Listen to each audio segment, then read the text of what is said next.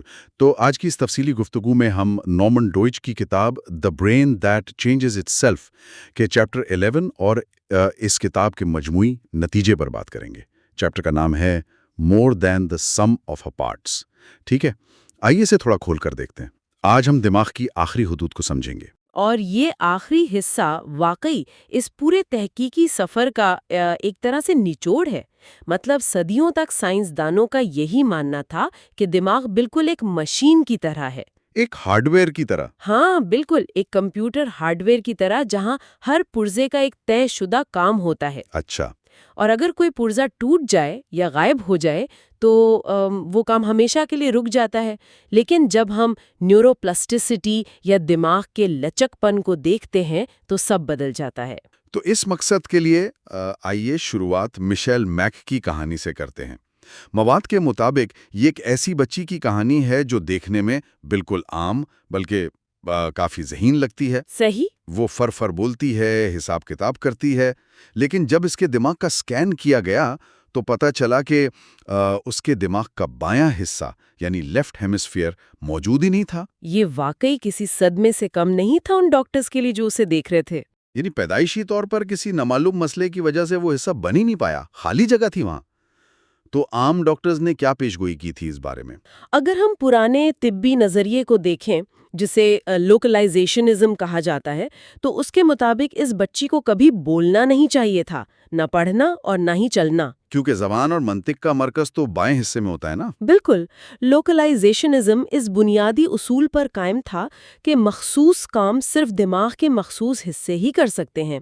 مثلاً زبان کے لیے بروکا اور ورنے کے ایریاز ہوتے ہیں جو بائیں طرف ہوتے ہیں۔ اچھا۔ تو ان کے نظریے کے مطابق اگر وہ حصہ غائب ہے تو کوئی اور حصہ وہ کام نہیں سیکھ سکتا۔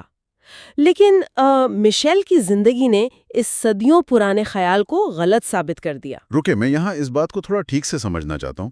اگر بایاں حصہ غائب تھا تو کیا دائیں حصے نے وہ سارے کام سیکھ لیے؟ ہاں بالکل ایسا ہی ہوا۔ لیکن فزیکلی یہ کیسے ممکن ہے؟ میرا مطلب ہے اگر لیفٹ ہیمسفیئر کی جگہ خالی تھی تو رائٹ ہیمسفیئر کے پاس اتنی اضافی جگہ یا نیورونز کہاں سے آئے؟ کیا دماغ کا سائز بڑھ گیا تھا؟ یہاں جو بات سب سے حیران کن ہے وہ یہ ہے کہ دماغ کس قدر لچکدار ہے۔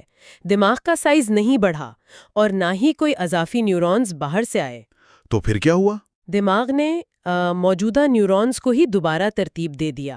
عام حالات میں دماغ کا دایاں حصہ تصوراتی سوچ یا چہرے پہچاننے کے لیے ہوتا ہے۔ صحیح۔ لیکن مشیل کے دماغ نے کسی طرح یہ بھانپ لیا کہ زندہ رہنے اور سماج میں شامل ہونے کے لیے زبان اور منطق زیادہ ضروری ہے۔ تو اس نے اپنے بنیادی کاموں کو پیچھے چھوڑ کر ان نیورونز کو زبان اور حساب سیکھنے کے لیے ایک طرح سے ہائی جیک کر لیا۔ کیا بات ہے؟ یہاں تک کہ وہ حساب میں اتنی ماہر ہو گئی کہ 7 لائک کیلکولیشنز کرنے لگی، یعنی پیچیدہ سوالات منٹوں میں حل کر لیتی تھی۔ اگر میں اسے تھوڑا آسان کر کے سمجھاؤں تو یہ بالکل ایسا ہی ہے جیسے کسی کمپنی کا آدھا سٹاف اچانک چلا جائے۔ ہاں، یہ بہت اچھی تشبیہ ہے۔ یعنی فرض کریں پورا IT ڈپارٹمنٹ چلا جائے اور باقی بچنے والے جو مارکیٹنگ کے لوگ ہیں وہ نہ صرف اپنا کام کریں بلکہ ان گئے ہوئے لوگوں کا کام بھی سیکھ لیں۔ بالکل ایسا ہی ہوا اس کے دماغ میں۔ یہاں آ کر بات واقعی بہت دلچسپ ہو جاتی ہے، لیکن اس انالوجی میں ایک مسئلہ ہے۔ اگر مارکیٹنگ والے IT کا کام بھی کرنے لگیں تو کہیں نہ کہیں تو ان کی پرفارمنس گرے گی نا۔ صحیح پکڑا ہے۔ تو کیا یہ ری وائرنگ بالکل مکمل تھی؟ نہیں، ری وائرنگ کبھی بھی بالکل مکمل نہیں ہوتی، ایک قیمت ضرور چکانی پڑتی ہے۔ مشیل کے پاس ٹھوس یعنی کانکریٹ باتوں کی بہترین یادداشت ہے، اچھا۔ بہت اچھے سے یاد رکھتی ہے۔ لیکن جب تصوراتی یا ایبسٹریکٹ سوچ کی بات آتی ہے یا نئے لوگوں سے ملنے کی بات ہوتی ہے تو اسے بہت مشکل ہوتی ہے۔ کیونکہ دایاں حصہ اب زبان کا بوجھ اٹھا رہا ہے تو وہ اپنا اصل کام ٹھیک سے نہیں کر پا رہا۔ بالکل، وہ اپنے پیچیدہ کام مکمل طور پر انجام نہیں دے پاتا کیونکہ اس کی بینڈوڈ بڑھ چکی ہے۔ مواد میں ایک اور چیز کا ذکر ہے کہ اسے آوازوں اور شور سے بہت مسئلہ ہوتا ہے، سینسری ہائپر سینسٹیوٹی۔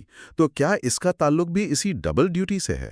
ہاں، عام دماغ میں فلٹرز ہوتے ہیں جو فضول آوازوں کو روک دیتے ہیں، لیکن مشیل کا دایا دماغ ایک وقت میں زبان، حساب، موومنٹ سب ہینڈل کر رہا ہے۔ تو فلٹر کرنے کی طاقت ہی نہیں بچی اس کے پاس۔ صحیح، سسٹم اوورلوڈ ہو جاتا ہے، ہر آواز اور روشنی اسے بہت زیادہ محسوس ہوتی ہے۔ اچھا، تو وہ اس اوور لوڈ کو مینج کیسے کرتی ہے؟ مواد بتاتا ہے کہ وہ موسیقی اور مزاحیہ زبان کا سہارا لیتی ہے، ہاں، یہ اس کے کوپنگ میکینزمز ہیں۔ اور مواد میں یہ بھی ہے کہ اس کا ایک اپنا مضبوط عقیدہ ہے اور جنت کا ایک تصوراتی خیال ہے جو اس کی اندرونی دنیا کو سہارا دیتا ہے، اور ظاہر ہے اس کی والدہ کا کردار بہت اہم ہے جو اسے ان مسائل سے نکالنے میں مدد کرتی ہیں۔ یہ اس بچی کی اور انسانی جذبے کی بہت بڑی طاقت ہے کہ دماغ کے آدھے حصے کے بغیر بھی اس نے ایک مکمل زندگی کا راستہ نکال لیا۔ تو ان سب کا مطلب کیا ہے؟ اگر ایک دماغ آدھی کمی کو پورا کر سکتا ہے تو کیا یہ پلاسٹیسٹی ہمیشہ ہی فائدہ مند ہوتی ہے؟ یہ بہت گہرا سوال ہے، اور کتاب میں اسے دی پلاسٹک پیراڈاکس یعنی لچکدار دماغ کا تضاد کہا گیا ہے۔ تضاد یعنی اس میں کوئی مسئلہ بھی ہے؟ ہاں، پلاسٹیسٹی ایک دو دھاری تلوار ہے۔ جس خصوصیت کی وجہ سے دماغ نئے حالات میں ڈھلتا ہے، وہی خصوصیت اسے بری عادتوں میں سخت یا ریجڈ بھی بنا سکتی ہے۔ رکیں، جو چیز دماغ کو فلیکسیبل بناتی ہے وہ اسے سخت کیسے بنا سکتی ہے؟ آئیے اسے ایک مثال سے سمجھتے ہیں۔ چیپٹر 6 میں برین لاک کا ذکر ہے، جسے ہم عام طور پر OCD یعنی obsessive compulsive disorder کہتے ہیں۔ اچھا، یعنی بار بار ہاتھ دھونا یا چیزیں چیک کرنا؟ بالکل، ایک عام دماغ جب خطرہ محسوس کرتا ہے تو وری سرکٹ آن ہوتا ہے۔ آپ نے ہاتھ دھو لیے، دماغ کہتا ہے خطرہ ٹل گیا، اور آپ آگے بڑھ جاتے ہیں۔ صحیح۔ لیکن OCD میں پلاسٹیسٹی ایک جال بن جاتی ہے۔ شخص ڈر کے مارے بار بار ہاتھ دھوتا ہے تو دماغ فزیکلی سیکھ رہا ہوتا ہے کہ یہ ڈر حقیقی ہے۔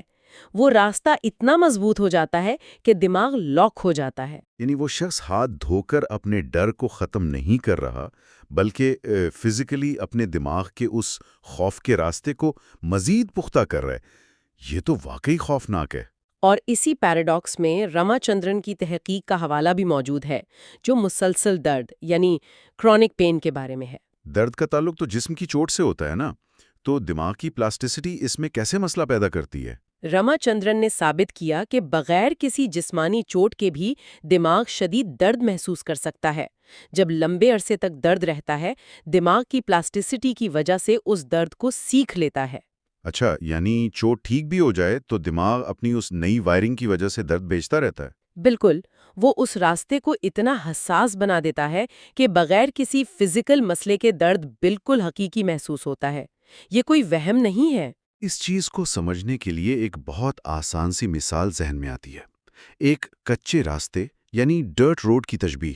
ہاں، یہ تشبیہ اس مواد میں بہت اچھے سے فٹ بیٹھتی ہے۔ یعنی جب کوئی پہلی دفعہ کچے راستے پر گاڑی چلاتا ہے تو مٹی پر ہلکے سے نشان بنتے ہیں، صحیح۔ لیکن اگر وہ روزانہ مہینوں تک وہی گاڑی چلائے تو وہ نشان دب دب کر گہرے گڑھوں میں بدل جاتے ہیں، پہیے انہی گہرے نشانوں میں پھنس جاتے ہیں، اور پھر سٹیئرنگ گھمانے کی ضرورت ہی نہیں پڑتی۔ بالکل۔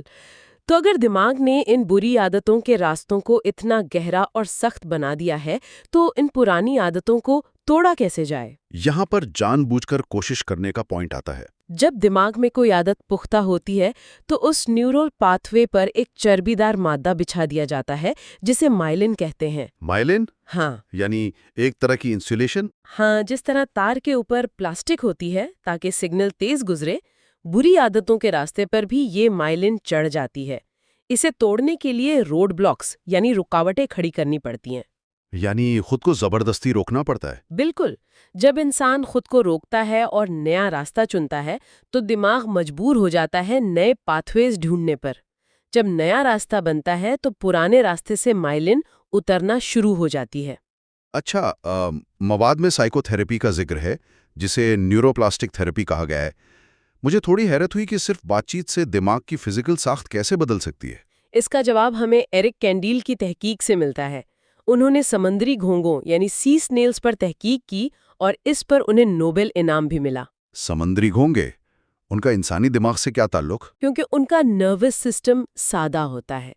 کینڈل نے دیکھا کہ جب ان سنیلز نے کچھ نیا سیکھا تو ان کے نیورونز نے صرف معلومات سٹور نہیں کی بلکہ فزیکلی نئی شاخیں نکال لیں، نئے پروٹین بن گئے۔ اوہ واو! یعنی سیکھنا صرف ایک سافٹ ویئر اپڈیٹ نہیں ہے بلکہ ہارڈ ویئر کی تبدیلی ہے۔ بالکل، لرننگ فزیکلی دماغ کی ساخت بدلتی ہے۔ اسی لیے سائیکو تھراپی صرف بات چیت نہیں ہے، یہ اصل میں ٹاکنگ ٹو نیورونز کا عمل ہے۔ یعنی تھراپسٹ بات چیت کے ذریعے آپ کے دماغ کو مجبور کر رہا ہے کہ وہ پرانے راستے چھوڑ کر نئے راستے پر مائلن بچھائے۔ ہاں، یہ بالکل بنا کسی اوزار کے دماغ کی فزیکل ترتیب بدلنا ہے۔ اگر ہم اسے بڑی تصویر سے جوڑ کر دیکھیں تو یہ سمجھ آتا ہے کہ تعلیم اور طب کو دیکھنے کا ہمارا نظریہ بالکل بدل گیا ہے۔ صحیح کہہ رہے ہیں۔ پہلے سمجھا جاتا تھا کہ لرننگ ڈسیبلٹیز مستقل ہیں، پڑھنے میں مسئلہ ہے تو ہمیشہ رہے گا، لیکن اس تحقیق نے تو یہ نصیحت دی ہے کہ ایسی دشواریاں پرماننٹ نہیں ہیں۔ بالکل، صحیح مشق اور رکاوٹوں سے دماغ نئی صلاحیتیں پیدا کر سکتا ہے۔ تو آخر میں اس پوری کتاب کا اس لمبے سفر کا نتیجہ کیا نکلتا ہے؟ اس کا آخری نتیجہ بہت گہرا ہے۔ ڈیکارٹ کا نام تو سنا ہوگا آپ نے، مشہور فلسفی۔ ہاں بالکل۔ انہوں نے صدیوں پہلے دماغ اور ذہن کے درمیان ایک لکیر کھینچی تھی۔ ان کا ماننا تھا کہ دماغ ایک مادی چیز ہے اور خیالات روحانی ہیں جو فزیکل دنیا کو نہیں بدل سکتے۔ صحیح۔ لیکن اس کتاب اور نیورو پلاسٹیسٹی کی تحقیق نے ڈیکارٹ کی اس لکیر کو بالکل مٹا دیا ہے۔ خیالات فزیکل ہوتے ہیں اور وہ دماغ کی ساخت کو تبدیل کرتے ہیں۔ یہ واقعی ایک بہت بڑی آگاہی ہے۔ انسانی ذہن لچکدار ہے، ناقابل شکست ہے اور لامحدود ہے۔ ہم صرف اپنے ہارڈ ویئر کے غلام نہیں ہیں۔ بالکل، ہمارا ہر خیال ہمارے دماغ کی فزیکل تعمیر کر رہا ہے۔ اچھا، آخر میں اس ساری منطق کو سامنے رکھتے ہوئے ایک بہت گہرا سوال پیدا ہوتا ہے جو ہمیں اور سننے والوں کو ضرور سوچنا چاہیے۔ ہاں، بتائیں۔ اگر ہماری روزمرہ کی سوچ ہر وقت ہمارے دماغ کی ساخت کو فزیکلی بدل رہی ہے، اگر ہم روزانہ نئے کچے راستوں پر مائلن بچھا رہے ہیں، تو ہم آج اپنے ڈیجیٹل ماحول میں کیا کر رہے ہیں؟ یہ ایک بہت اہم فکر ہے۔ آج ہم مسلسل نوٹیفیکیشنز، چھوٹی چھوٹی ویڈیوز اور معلومات کے شور میں گھرے ہوئے ہیں۔ تو اس شور کے درمیان ہم اپنے دماغ کے اندر کون سی نئی عمارتیں تعمیر کر رہے ہیں؟ کیا ہم اپنے دماغ کو صرف مختصر توجہ اور ڈسٹریکشن کا عادی بنا رہے ہیں؟ یہ سوچنے والی بات ہے۔ واقعی، اور دماغ کی لچک دونوں طرف کام کرتی ہے۔ ہم جیسا سوچیں گے ویسا ہی ہمارا دماغ بن جائے گا۔ ٹھیک کہا۔ مائنڈ ورس پر اس ذہنی سفر میں ہمارے ساتھ شامل ہونے کا شکریہ۔ یاد رکھیں، دماغ کوئی منجمد یا فکس چیز نہیں ہے۔ یہ ایک مسلسل تعمیراتی عمل ہے جو ہر سوچ اور حرکت سے شکل اختیار کرتا ہے۔ دماغ کے رازوں پر مزید ایسے گہرے مطالعے کے لیے سبسکرائب کریں۔